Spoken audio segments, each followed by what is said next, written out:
تمہاری عقل اس وقت تک کامل ہی نہیں ہے جب تک تمہیں 10 باتیں نہ ہو. یعنی اگر سلینگ میں تھوڑا سا کہوں کہ بڑے فن خان کتنے بھی بنتے رہو، پہلے دیکھو یہ 10 باتیں ہیں نہیں، پھر عقل کامل ہے تمہاری. ورنہ کتنے بھی فلسفے جھاڑو، کچھ بھی کرو، کچھ نہیں ہے تم، 0/0. عقل کامل، عقل کو ہمارے ہاں وہ مکاری سے جوڑ دیا جاتا ہے کہ وہ کہتے ہیں یار یہ بڑا سیدھا سا ہے، مطلب فراڈ نہیں کرتا. جو سیدھا سا ہے مطلب فراڈ. وہ جیسے مولا سے کسی نے کہا تھا کہ وہ معاویہ کے لیے کہا کہ اس کے پاس بھی تو بڑی عقل ہے. امام نے کہا نہیں، وہ شیطنت ہے، وہ فتنہ ہے. تو کسی طریقے سے حق غصب کر کے حق پہ قبضہ کر لینا، تو وہ عقل مندی نہیں ہے. آج سے بہت سے لوگ کہتے ہیں وہ قرضہ کھا لیا ہم نے فلاں کا، بڑے ہوشیار تھے. یہ عقل مندی نہیں ہے، یہ ہے شیطنت. خیر اب ماشاءاللہ کوئی مزید وضاحت کی ضرورت ہے، اس لیے کہ آپ صاحبان فہم و شعور تشریف فرمایا. امام نے اس عقل کی بات کی، العقل ما عبد بالرحمن وقت السبا بالجنان. ایک اور حدیث میں فرمایا کہ عقل وہ ہے کہ جس سے رحمان کی عبادت کی جائے اور جنت کو خرید لیا جائے. یہ ہے اصل میں عقل. امام نے کہا عقل کی ڈیفینیشن یہ ہے، اصل صاحب عقل وہ ہے. بلکہ حدیث میں آیا ہے کہ جنت میں زیادہ تر وہ لوگ جائیں گے جنہیں دنیا میں کہا جاتا تھا یہ بہت سادہ سا ہے. یہ حدیث میں آیا ہے جی، جنت میں وہ جائے گا در. اور بلکہ اللہ تعالیٰ اس کے حساب کتاب میں کمی کر دے گا جو یہاں پر اپنے حق کو چھوڑ کر لوگوں کے حساب کتاب کو آسان کر دیتا ہے. بہت سے لوگ ہوتے ہیں کہ کوئی بات نہیں جانے دو، صحیح. اللہ تعالیٰ اس کے معاملے میں کہہ دے گا جانے دو، پولیس رات سے گزرا جانے دو، کوئی بات نہیں. صحیح ہے جی. تو سبحان اللہ. تو امام نے کہا کہ 10 باتیں جس میں اس کی عقل کامل ہے. اب یوزولی خطبہ کیا کرتے ہیں، کہتے ہیں امام نے فرمایا چند باتیں، کیونکہ ہو سکتا ہے کہ کچھ بھول جائیں. اب میں نے 10 کا عدد کہہ دیا ہے تو میں انشاءاللہ مولا سے دعا کر رہا ہوں کہ میں 10 پوری سنا سکوں آپ تک اپنے حفظے پر اعتماد کرتے ہوئے. ایک صلوات بھیجے گا انشاءاللہ محمد اور آل محمد پر، اللہم صلی علی محمد و آل محمد. پہلا امام نے کہا تمہاری عقل اس وقت تک کامل ہے ہی نہیں جب تک کہ تم میں پہلی بات یہ نہ ہو کہ تم سے جب بھی کوئی ملے نا وہ تم سے صرف خیر کی امید رکھے. یہ ترجمہ ہے السلام علیکم کا. السلام علیکم کا مطلب کیا ہے؟ تم پر سلامتی ہو. یہ ہم نے ویسے ہی رسم و رواج بنا دیا ہے. وہ کہتے ہیں آج کل تو خیریت پوچھنے کا زمانہ ہی نہیں رہا، کسی کو واٹس ایپ پہ آن لائن دیکھو تو سمجھ جاؤ خیریت ہے. تو نارمز بدل گئے بہت سے. لیکن اسلام نے کہا السلام علیکم. السلام علیکم کا مطلب کیا؟ تم پر سلامتی ہو. یعنی یہ کہ میں تم سے مل رہا ہوں، میری جانب سے تم پر سلامتی ہے. یعنی میرے بارے میں تم بے فکر رہنا کہ تمہاری جان، تمہارا مال، تمہاری عزت اور آبرو میری طرف سے محفوظ ہے. بالکل تم میری جانب سے سلامتی پر ہو. یہ ہے السلام علیکم کا مطلب. اللہ محمد وعلی محمد. امام نے کہا تمہاری عقل اس وقت کامل ہے کہ جب تم سے صرف خیر کی امید رکھی جائے. پہلا. دوسرا فرمایا تمہاری عقل اس وقت کامل ہے کہ تم سے کسی قسم کی شر کی توقع کوئی نہ رکھے. مولا کائنات نے فرمایا ایک امام کے کلام کو دوسرے امام کے کلام سے جوڑیں، آپ کو کیا کیا نتیجے ملتے ہیں. مولا کائنات نے فرمایا ہے کہ بدترین شخص وہ ہے کہ جس کی عزت اس کے شر کی وجہ سے کی جاتی ہے. کیا علی کا کلام زندہ کلام ہے، 1400 سال پہلے کہا تھا، آج تک جاری و ساری ہے. کیا بات ہے. مل کے صلوات بھیج دیں محمد اور آل محمد پر، اللہم صلی علی محمد و آل محمد. بہت سے لوگ آپ کو مشورہ دیتے ہیں کئی لوگوں کے بارے میں مخلصانہ. ہم سے بھی بعض لوگ کہتے ہیں مولانا صاحب وہ بندہ ٹھیک نہیں ہے، بس سلام دعا رکھیے گا خالی، دشمنی بھی اچھی نہیں ہے. یہ عزت کس لیے ہو رہی ہے؟ اس کے شر کی وجہ سے ہو رہی ہے. کیونکہ اگر آپ نے سلام دعا نہیں رکھی تو نقصان پہنچائے گا. امام نے کہا بدترین ہے وہ کہ جس کی عزت اس کے شر کے خوف سے کرتے ہیں لوگ. سبحان اللہ. ٹھیک ہے. دوسری بات امام کا کلام سنا رہا ہوں، شب جمعہ ہے، اپنی تربیت نفس کے لیے، اپنے تزکیہ نفس کے لیے، اور جہاں تک بات جاری ہے.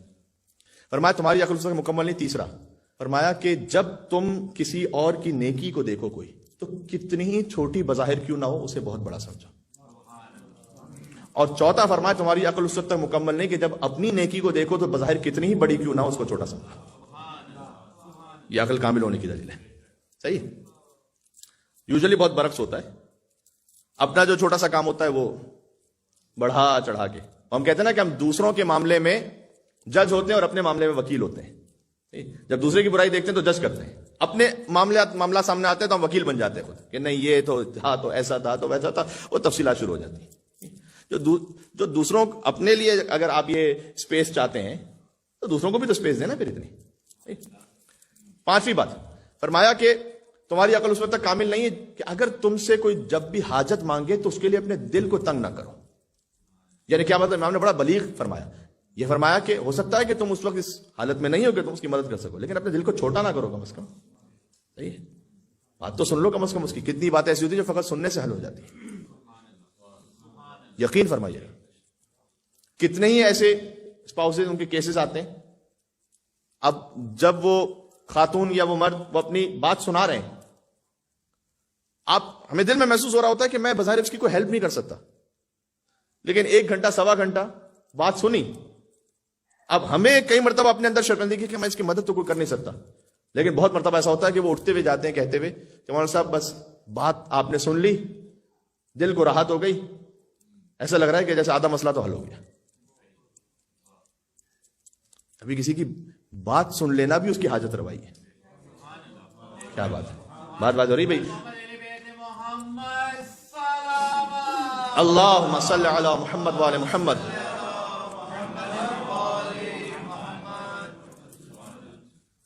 پانچ باتیں ہو گئیں۔ پہلا کیا تھا آپ کا امتحان؟ مجھے تو یاد ہے، اب آپ کو یاد ہے کہ نہیں؟ ہاں جی، تم سے فقط خیر کی امید رکھی جائے۔ دوسرا کیا تھا؟ شر کی کوئی امید نہ رکھی جائے۔ تیسرا کیا تھا؟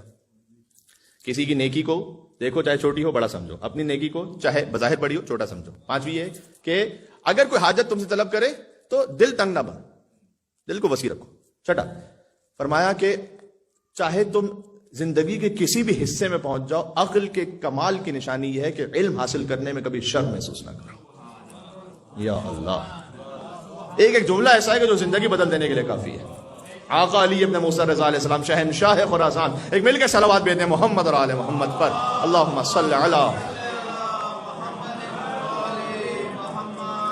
اللہم صلی علی محمد وآل محمد۔ ٹھیک ہے، علم حاصل کرنے میں کبھی شرم محسوس نہ کرو۔ ٹھیک ہے، اس میں بعض اوقات کوتاہی، ہمیشہ تو نہیں لیکن بعض اوقات کوتاہی جو صاحبان ممبر ان سے بھی ہو جاتی ہے کہ اگر کوئی، اب تو بہت معاملہ بہتر ہو گیا، لیکن کوئی مسن آگے کسی وضو کے مسئلے کو پوچھنے کو ان کو نہیں آتا تو بعض اوقات ڈانٹ دیا جاتا، ارے 25 سال سے تم غلط وضو کر رہے ہو، تو گھبرا جاتا ہے۔ نہیں، ایسا نہیں، علم حاصل کرنے میں شرماؤ نہیں۔ 6 ہو گئی باتیں۔ اس کے بعد اب جو 3 ہے تسلسل میں، صحیح، 7ویں 8ویں 9ویں بات تسلسل میں۔ سبحان اللہ، امام رضا علیہ السلام نے فرمایا عقل کے کامل ہونے کی نشانی یہ ہے کہ تم دنیا میں ملی ہوئی اس عزت کو جو نافرمانی کی وجہ سے ملی اللہ کی، اس عزت پر اس ذلت کو ترجیح دے دو جو اللہ کی اطاعت میں مل رہی ہے۔ ہائے ہائے ہائے، ایک جگہ ذلت مل رہی ہے لیکن اللہ کی اطاعت میں ہے، کوئی بات نہیں۔ یہ ہر اس بات کا جواب ہے کہ دنیا والے کیا کہیں گے۔ ہائے ہائے ہائے،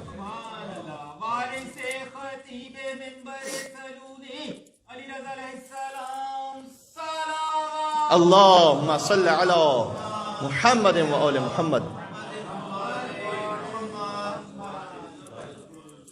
اور کہیں ہر جگہ بڑی واہ واہ ہو رہی ہے لیکن ہے اللہ کی نافرمانی میں۔ صحیح ہے، لوگ یوں بھی ہوتے ہیں کہ ایک غلط کام کوئی کرتا ہے اس کو آگے چڑھاتے بھی ہیں، کیا تم نے ایک آگے جواب دیا ہے، اب وہ تھوڑا سا اور پھول جاتے ہیں۔ کبھی غیبت میں ہوتا ہے ایسا، کسی کی غیبت سن رہے ہیں بڑا مزہ آ رہا ہے، وہ رک گیا، ہم نے کہا اور کچھ، بسم اللہ، اس کا میٹر پھر شروع ہو گیا 10 منٹ کے لیے، تعریفیں ہو رہی ہیں بس اوقات کچھ کاموں کی، دیکھا کیا شادی اس نے کی تھی یار اپنے بچے کے لیے، کیا فنکشن کیا تھا، اب اس میں اسراف تھا، اس میں بے پردگی تھی، اس میں میوزک تھا، اس میں پتہ نہیں کیا کیا گناہ تھے۔ ایسی تعریف کا فائدہ کیا ہے؟ امام نے کہا کہ تمہاری عقل اس وقت کامل ہے کہ جو عزت تمہیں مل رہی ہے لیکن نافرمانی کی وجہ سے، اس پر اس ذلت کو ترجیح دے دو جو اللہ کی اطاعت میں ہے، کوئی بات نہیں۔ اور یقین جانیے گا جو اللہ کی نافرمانی کی وجہ سے بظاہر عزت بھی ملتی ہے وہ بھی بڑی ٹیمپریری ہوتی ہے، پھر ایسے ذلیل ہوتے ہیں کہ کہیں منہ دکھانے کے قابل نہیں رہتے۔ جی، اور کہیں بظاہر تھوڑی دیر کے لیے ذلت بھی ہوتی ہے، لیکن اللہ کے راستے پر ہے وہ بھی بڑی ٹیمپرری ہوتی ہے. اللہ تعالیٰ کسی کا حساب تھوڑی رکھتا ہے، پھر وہ وہاں سے آپ کو عزت عطا کرتا ہے کہ آپ کا وہم و گمان نہیں ہوتا. یہ اللہ نے قرآن میں وعدہ کیا ہوا ہے، قرآن میں وَمَن يَتَّقِ اللَّهَ يَجْعَل لَّهُ مَخْرَجًا وَيَرْزُقْهُ مِنْ حَيْثُ لَا يَحْتَسِبُ وَمَن يَتَوَكَّلْ عَلَى اللَّهِ فَهُوَ حَسْبُهُ إِنَّ اللَّهَ بَالِغُ أَمْرِهِ قَدْ جَعَلَ اللَّهُ لِكُلِّ شَيْءٍ قَدْرًا. سورۃ طلاق کی آیت ہے. اگر تم اللہ کا تقوی اختیار کرو گے، یعنی کہ اللہ کے راستے پہ چلو گے، یجعل لَّهُ مَخْرَجًا، مخرج کہتے ہیں ایگزٹ کو، ہم تمہارے لیے راستہ بنائیں گے. کوئی کسی ایک عالم دین کا بڑا اچھا جملہ تھا، پرشین عالم دین، انہوں نے کہا کہ جو اللہ کے راستے پر چلنے والا ہے اس کے لیے کوئی بند گلی ہے ہی نہیں. کیا ہو جائے گا ذرا اللہ کے راستے میں مار دیا جائے گا تو یہ بند گلی ہے کیا؟ اوہو وہ تو پھر اور ایلیویٹ ہو گیا. اللہ کے راستے پہ چلنے والے کے لیے بند گلی ہے ہی نہیں. نو وَمَن يَتَّقِ اللَّهَ يَجْعَل لَّهُ مَخْرَجًا، اللہ نے وعدہ کہ ہم تمہارے لیے راستہ بنائیں گے. وَيَرْزُقْهُ مِنْ حَيْثُ لَا يَحْتَسِبُ، اور ہم تمہیں ایسے مقام سے، رزق کا مطلب فقط دولت نہیں ہے، کئی مرتبہ گزارش کر چکا ہوں، ہم تمہیں ایسے مقام سے دولت، عزت، شہرت، مقام، ایسے مقام سے عطا کریں گے لا یحتسب، تمہیں وہم و گمان میں بھی نہیں ہوگا، ہم دیں گے. اس لیے آداب دعا میں سے بھی ہے کہ خدا سے دعا مانگو، اس کو طریقے نہ بتاؤ کہ پروردگار یہ کر دے تو پھر وہ ہو جائے. بعض لوگ ہم خدا کو بھی طریقے بتاتے ہیں. یعنی مثلاً کیا؟ مثلا یہ کہ مجھے بزنس میں اتنا بہت منافع ہو تو میں جاؤں زیارت پر، تو کیوں اس کے بغیر اللہ نہیں بھیج سکتا کیا؟ اللہ سے کہو مجھے زیارت پہ توفیق دے، راستہ اللہ پہ چھوڑو کہ کیسے بھیجنا ہے اسے. صحیح، اللہ کو نہ ٹیچ کرو. ماشاء اللہ. اللہم صلی علی محمد وآل محمد وعجل فرجہ. سبحان اللہ. اللہ تمہیں ایسے مقام سے دے گا جس کا گمان بھی نہیں ہوگا تمہیں. تو اللہ کو ہم ٹیچ نہ کریں، استاد نہ بنے اس کی، اللہ کے دعا کریں، اللہ تعالیٰ خود راستے دے گا. پروردگار جو تو بہتر سمجھتا ہے میری مصلحت میں وہ کر دے، بس تجھ پہ چھوڑا. تو یہ کیا ہو گیا؟ 7واں. میں نے کہا تھا تسلسل میں. اچھا 8واں کیا ہے؟ اس سے ملتا جلتا ہے. اللہ کی نافرمانی میں ملنے والی شہرت پر خدا کی اطاعت میں ہونے والی گمنامی کو ترجیح دو. شہرت تو بہت ملے گی. اب اس میں آج کے دور کی کتنی سوشل میڈیا کی مثالیں ہیں.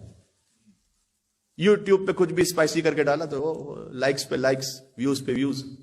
شہرت تو بہت ہے، صحیح ہے، لیکن اگر تم باطل کام، غلط کام کر رہے ہو، کتنی مرتبہ ہوتا ہے کیپشنز عجیب عجیب قسم کے ہوتے ہیں، تھمبنیلز ہوتے ہیں، کہ اللہ کی نافرمانی میں شہرت مل رہی ہے، اس سے بہتر یہ کہ گمنام رہو، اللہ کی اطاعت کرو، کوئی مشہور ہونے کی ضرورت نہیں. اور اسی تسلسل میں اللہ کی نافرمانی میں ملنے والی دولت پر اللہ کی اطاعت میں ہونے والی غربت کو قبول کر لو، ترجیح دے لو. اللہ تعالیٰ سے پوچھ لو کہ دولت بہت ہے، اس سے بہتر یہ ہے کہ کچھ غریب رہ جاؤ، اللہ کی اطاعت میں ہو. تو عزت، شہرت، دولت تینوں کے بارے میں انہوں نے الگ الگ بیان کیا. 7واں، 8واں، 9واں پوائنٹ. ٹھیک ہے، ذہن میں ہے انشاءاللہ بات. اور آخری، تمہاری عقل اس وقت تک کامل نہیں ہو سکتی. ابتدا سے کہتا ہوں کہ تمہاری عقل اس وقت تک کامل نہیں ہو سکتی جب تک تم سے خیر کی امید رکھی جائے، شر کی کوئی امید نہ رکھی جائے. جب دوسروں کی نیکی دیکھو تو بڑا سمجھو، اپنی نیکی دیکھو تو کم سمجھو. علم حاصل کرنے میں کسی بھی زندگی کے حصے میں نہ شرماؤ. حاجت کوئی مانگے تو دل تنگ نہ ہو جاؤ. اللہ کے راستے پر غربت کو، ذلت کو، بظاہر ذلت ہے، اور گمنامی کو ترجیح دے دو شہرت پر، دولت پر اور بظاہر عزت پر. نوبت ہوگی. پھر آخری امام نے 10واں تو وہ فرمایا کہ سبحان اللہ، ہر چیز ہی سبحان اللہ ہے. امام نے کہا کہ جب تمہاری عقل پر کامل ہے، جب بھی کسی سے ملو تو دل میں یہ خیال کرو کہ یہ یقیناً تقوی و پرہیزگاری میں مجھ سے بہتر ہوگا. اور اس سے ذہن رکھو. یا اللہ، یا علی،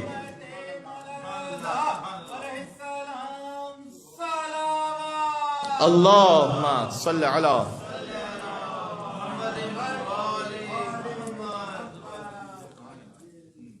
کتاب کا نام ہے تحف العقول. واقعا عقل کے لیے تحفہ ہے یا نہیں ہے؟ امام کے کلام کو امام سے جوڑیے. چوتھے امام نے کیا فرمایا؟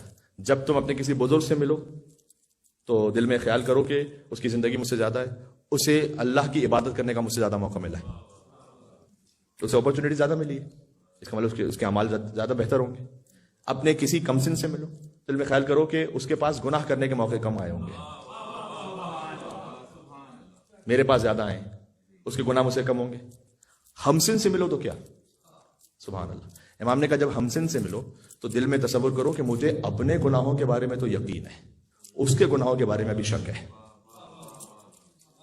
تو چونکہ مجھے اپنے گناہوں کے بارے میں یقین ہے، اس کے بارے میں شک، پتہ نہیں کیا ہے کہ نہیں کیا گناہ، تو مجھ سے بہتر ہوگا. کیا ہیوملٹی، تواضع سکھائی امام نے. واقعی علم علی ابن ابی طالب ہے جو علم علی ابن موسیٰ الرضا سے ظاہر ہو رہا ہے. اس سے یہ سمجھ میں آتا ہے کہ علی کسی زمانے کا بھی علی ہو، ہر حال میں علی ہوتا ہے. ہائے ہائے ہائے، یو علی،